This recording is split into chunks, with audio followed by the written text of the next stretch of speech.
আজান যেহেতু হচ্ছে, আমরা একটু আজানের জবাব দিই। আজানের জবাব দেওয়া জানা আছে তো? মুয়াজ্জিন যা যা বলে সাথে সাথে বলতে হবে। এই যে আজানটা কাছাকাছি, এখান থেকে শোনা যাচ্ছে আল্লাহু আকবার, আল্লাহু আকবার, আল্লাহু আকবার, আল্লাহু আকবার।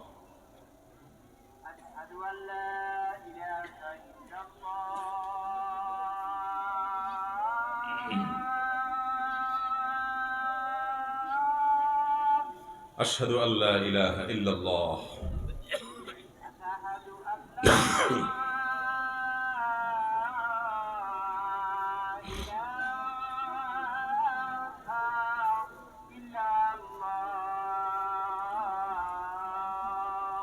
আশহাদু আল্লা ইলাহা ইল্লাল্লাহ।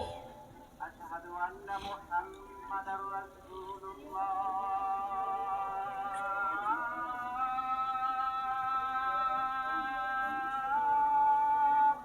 আশহাদু আন্না মুহাম্মাদার রাসূলুল্লাহ।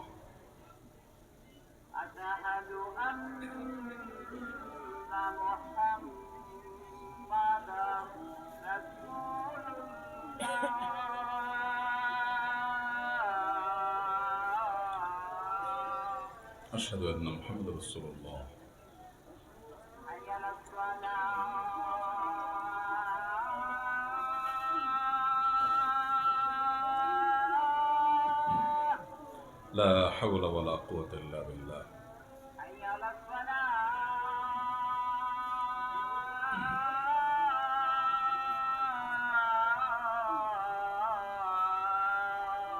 লা হাওলা ওয়ালা কুওয়াতা ইল্লা বিল্লাহ।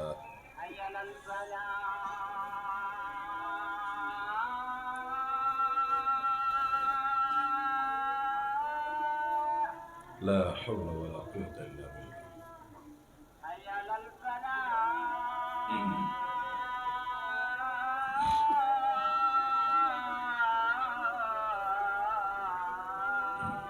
لا حول ولا قوة إلا بالله.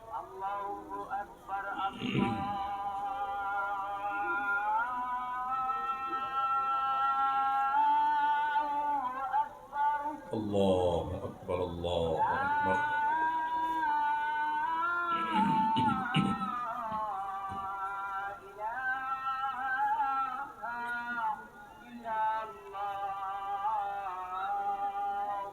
لا إله إلا الله. اللهم صل على محمد وعلى آل محمد. اللهم رب هذه الدعوة التامة والصلاة القائمة آت محمدا الوسيلة والفضيلة وابعثه مقاما محمودا الذي وعدته. ভাইরা আমার, আমরা আজানের জবাব দিলাম।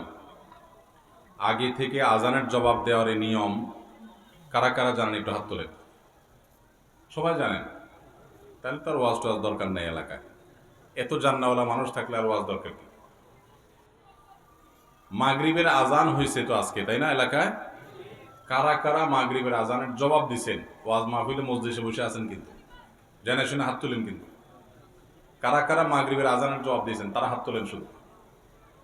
মাশাআল্লাহ, 10-15টা 20টা হাত মাত্র। মাশাআল্লাহ, হাত নামান। তাহলে আজান দেওয়া, আজানের জবাব দিতে হয়, এটা সবাই জানেন, কিন্তু আমলের বেলায় মাত্র অল্প কয়েকটা হাত উঠছে। এটা কি ভালো না খারাপ? তাহলে যেটা জানি সেটা আমল করতে হবে। তাহলে আর ওয়াজ করে আমি কি লাভ হবে? আমিও তো ওয়াজ করে থুয়ে যাবো, আপনারা আমল করবেন না, তাহলে লাভ হবে কি? আমল করবেন ইনশাআল্লাহ। ওয়াজ যদি কাজে না লাগে, সে ওয়াজ করার তো কোনো যুক্তি নেই, সময় নষ্ট। মাহফিল থেকে কিছু নিয়ে যেতে হবে। কিছু নিয়ে যেতে হবে কি হবে না? মাহফিল থেকে কি নিয়ে যাবেন? বুট বাদাম? তো কি নিবেন? কোরআন হাদিসের ইলম নিয়ে যাবেন, এবং আগে থেকে নিয়ত করবেন কোন হুজুরের বক্তব্য থেকে কি শুনেছি। আমার হাতে সময় নাই, না হলে আমি মাগরিবের পরে কি শুনছেন, আসরের পরে কি শুনছেন, কোন হুজুরের বক্তব্য হতে কি শুনছেন, কি শুনে কি নিয়ত করছেন, এগুলো সব আমি কালেকশন করতাম, এগুলো আমি সার্ভে করতাম, জানার চেষ্টা করতাম। এটা আমি ভিন্ন মাহফিলে করার চেষ্টা করি।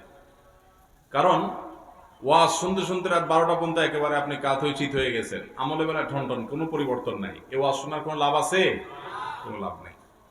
এই যে আমরা আজানের জবাব দিলাম, নবী করিম সাল্লাল্লাহু আলাইহি সাল্লাম বলেছেন, যে ব্যক্তি আজানের জবাব দেয়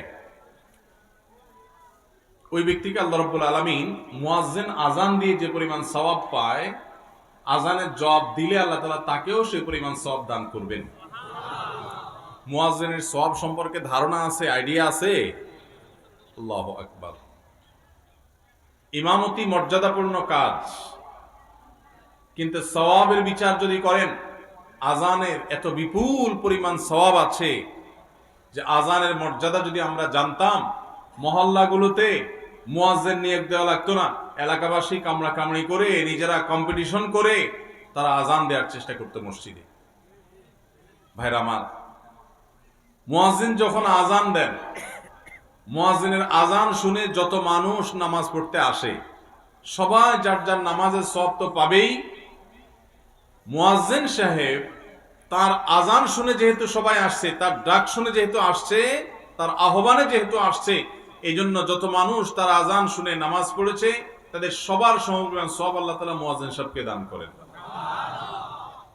দুনিয়াতে মুয়াজ্জিন সাহেবের দাম আপনার কাছে ৫,০০০ টাকা হইতে পারে, কিয়ামতের ময়দানে মুয়াজ্জিন সাহেবদের দাম অনেক বেশি। আপনি দুনিয়ার মিলিয়নিয়ার বিলিয়নিয়ার হতে পারেন, আখিরাতের বিলিয়নিয়ার মিলিয়নিয়ার হবে এই সমস্ত মুয়াজ্জিন সাহেবরা।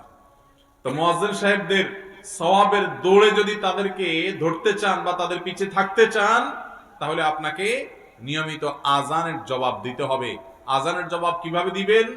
কুলু মিসলা মা ইয়াকুলুল মুআজ্জিন। সহিহ মুসলিমে নবী করিম সাল্লাল্লাহু আলাইহি ওয়াসাল্লাম আজানের জবাব দেয়া শিখাইছেন। কিভাবে আজানের জবাব দিবেন? আজানের জবাব দেওয়া দুই ভাবে, এক হলো মৌখিক ভাবে, আর এক হলো আচরণিক ভাবে। আচরণগত ভাবে কিভাবে? মুয়াজ্জিন বলেছে হাইয়া আলাস সালাহ, সালাতের দিকে আসো, আপনি সব কাজ কাম ফেলে সালাতে চলে গেলেন। এটা হলো আসল জবাব আজানের, এটা হলো আচরণগত জবাব, আমলি জবাব। আর মৌখিক জবাব কোনটা? মুয়াজ্জিন যা যা বলে আপনিও তা তা বলবেন। মুয়াজ্জিন আল্লাহু আকবার বলে শেষ করলে আপনি আল্লাহু আকবার বলবেন। মুয়াজ্জিন আশহাদু আল্লা ইলাহা ইল্লাল্লাহ বলে শেষ করলে আপনিও আশহাদু আল্লা ইলাহা ইল্লাল্লাহ বলবেন। মুয়াজ্জিন যখন আশহাদু আন্না মুহাম্মাদুর রাসূলুল্লাহ বলবে, আপনি তখন কি বলবেন? সাল্লাল্লাহু আলাইহি ওয়াসাল্লাম। এক ভাই বলছে সাল্লাল্লাহু আলাইহি ওয়াসাল্লাম। আপনারা এটাতে কারা কারা ভোট দেন? হাত তোলেন। নাই, ভোট নাই এটার পক্ষে। আচ্ছা, তাহলে এবার কথা শুনেন, মনোযোগ দিয়ে শুনেন। মুয়াজ্জিন যখন আশহাদু আন্না মুহাম্মাদুর রাসূলুল্লাহ বলে, তখন আমরা আশহাদু আন্না মুহাম্মাদুর রাসূলুল্লাহই বলবো। কারণ নবী করিম সাল্লাল্লাহু আলাইহি ওয়াসাল্লাম নিজে শিক্ষা দিয়েছেন, ওই যে সহিহ মুসলিমের হাদিস, তিনি বলেছেন মুয়াজ্জিন যখন আশহাদু আন্না মুহাম্মাদুর রাসূলুল্লাহ বলে, নবীজি বলেছেন ওইটা শোনার পর তোমরাও বলবে আশহাদু আন্না মুহাম্মাদুর রাসূলুল্লাহ। তাহলে আজানের জবাব দিতে নবী করিম সাল্লাল্লাহু আলাইহি ওয়াসাল্লাম যেভাবে শিখিয়েছেন সেভাবে দেব নাকি মন মতো দেব? মন মতো দিলে কি সওয়াব হবে? এখন প্রশ্ন হলো, নবীজির নাম শুনছি তো দুরূদ পড়বো না? উত্তর হলো অবশ্যই পড়বো। সেটা হবে আজানের শেষে, সেটা হবে আজানের শেষে। তাহলে আশহাদু আন্না মুহাম্মাদুর রাসূলুল্লাহ যখন বলবো, তখন আমরা আশহাদু আন্না মুহাম্মাদুর রাসূলুল্লাহই বলবো। এদেশে আশহাদু আন্না মুহাম্মাদুর রাসূলুল্লাহ মুয়াজ্জিন যখন বলেন, নবীজি সাল্লাল্লাহু আলাইহি সাল্লামের মহব্বতে হাতে আঙ্গুলে চুমু খেয়ে চোখে লাগানো, এই সংস্কৃতি আমাদের কাছে পরিচিত। কিন্তু আজানের জবাব যে দিতে হয় সুন্নত, সেটা আমাদের কাছে পরিচিত নয়। যেটা নবীজি করতে বলেছেন সেটা আমরা জানি না, যেটা নবীজি করতে নির্দেশ করছেন বলে কোনো প্রমাণ নাই সেটা আমরা সবাই জানি। এই জন্য সঠিকটা আমাদের জানতে হবে এবং আমল করতে হবে। আজানের জবাবে হাইয়া আলাস সালাহ হাইয়া আলাল ফালাহ যখন বলবে, তখন শুধুমাত্র বলতে হবে কি? লা হাওলা ওয়ালা কুওয়াতা ইল্লা বিল্লাহ। লা হাওলা কুওয়াতা ইল্লা কেন বলতে হয়? এর রহস্য আছে।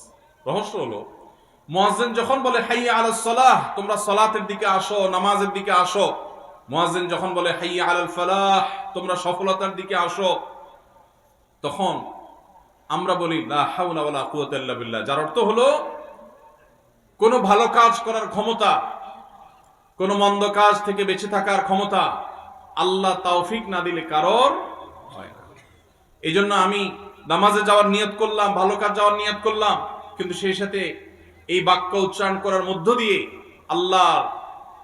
আল্লাহর যে একচ্ছত্র ক্ষমতা সেটা স্বীকৃতি দিলাম এবং প্রকারান্তরে আল্লাহর কাছে সাহায্য চাইলাম যে আল্লাহ তৌফিক দিন আমি যাব নামাজে।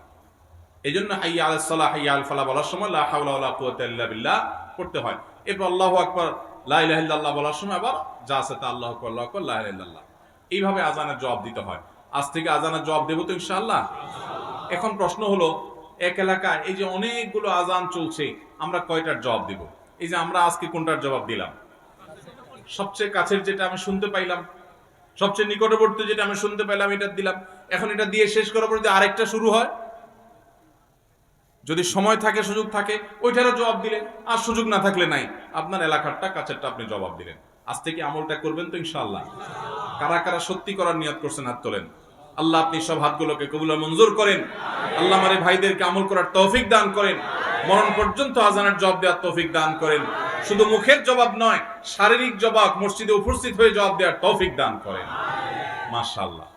এই একটা আমল যদি আজকে জীবনের তরে সাথে নিয়ে যেতে পারেন ভাই, বাস মাহফিল সাকসেস, এই আয়োজন সাকসেস। আমার ভাইদের এই প্রচেষ্টা, ঢাকা চিটাং থেকে ওনারা আসছেন এলাকাবাসী আপনাদের কল্যাণে। এই মাহফিল থেকে আপনারা চাঁদা তুলে কি ওনাদেরকে দিবেন টাকা পয়সা? কোনো খাওয়াবেন দাওয়াবেন? কোনো কিছুই না। তাহলে এলাকাবাসীর কল্যাণে তারা ঈদগাহ, মসজিদ, মাদ্রাসা, মাহফিল, অন্যান্য আয়োজনগুলো করছেন। আমরা যদি সেগুলো থেকে কিছু গ্রহণ করি তাহলে তাদের আয়োজন সার্থক হবে। আর যদি শুধু কানসুক করে চলে যান, যা বলেন ওয়াজ একটা শুনছি আছে, উল্টে ফেলাইছে একেবারে ওয়াজ করে, কি শুনছেন তার কোনো খবর নাই। আর এজন্য আইল ঠেলা যদি বন্ধ না হয়, এ ওয়াজ শুনে লাভ আছে কোনো? যে ওয়াজের পরে আপনার আগের জীবন আর পরের জীবনে কোনো পার্থক্য হয় নাই, সে ওয়াজ ওয়াজ না। সে ওয়াজ শুনে লাভ নাই, সে ওয়াজ করেও লাভ নাই। যে ওয়াজ আপনার ওয়াজের আগের জীবন আর পরের জীবনের ভিতরে পরিবর্তন করে নাই, আজকে মাহফিল থেকে যাওয়ার পরে আপনার ভিতরে যদি কোনো ভাবলেশ না আসে, কোনো পরিবর্তন না আসে, কোনো চেঞ্জ না হয়, তো মনে রাখবেন আপনার এই ওয়াজ শুনে কোনো ফায়দা হবে। চেঞ্জ করার নিয়ত করেছেন তো ইনশাআল্লাহ? ভাইরা আমার, এই যে দূর দূরান্ত পর্যন্ত মাইক লাগানো, রাস্তায় আলেমদের সামনে গাড়ির বহন নিয়ে, বাইকের বহন নিয়ে আসা, এগুলোর বিরুদ্ধে আমি বললাম। যুবক ভাইরা, এগুলোর মধ্যে আপনাদের জন্য বার্তা আছে। 2-4 জন বন্ধু বান্ধব একসাথে হলেই শুনলে একটু ভাব আসে, আসেনি? 5-6 জন বন্ধু বান্ধব নিয়ে যখন মার্কেটে যান, বাজারে যান, রাস্তা দিয়ে চলাফেরা করেন, কলেজ থেকে আসেন, তখন শরীরে একটা ভাব আসে, আসে। এই ভাবের চোটে তখন ধরাকে সরা মনে করে অনেকে। চুন থেকে নুন খসলেই এই বেটা এদিকে আছে না নাই? মাস্তানি করে ছোট লোকে, বিনয়ী হয় বড় লোকে। টাকা পয়সা দিয়ে মানুষ বড় লোক হয় না, বড় লোক হয় আচার আচরণের কাজ কাম দিয়ে। আপনি কি বড় ঘরের মানুষ নাকি ছোট লোক, এটা আপনার আচরণ দ্বারা প্রমাণ হবে। আপনি যদি মাস্তানি মাতবরি করেন, মনে রাখবেন পৃথিবীতে কুকুরের চাইতে বড় মাস্তান কম আছে। কুকুর দেখবেন আপনার মতো 2-4 জন বন্ধু লাগে না, একা একাই হুদাই চিল্লায় দেখবে, ঠিক না ঠিক? আপনার ঠেলার চোটে রিক্সাওয়ালা টিকতে পারে না, গরিব মানুষ টিকতে পারেন না, অসহায় মানুষ টিকতে পারেন না।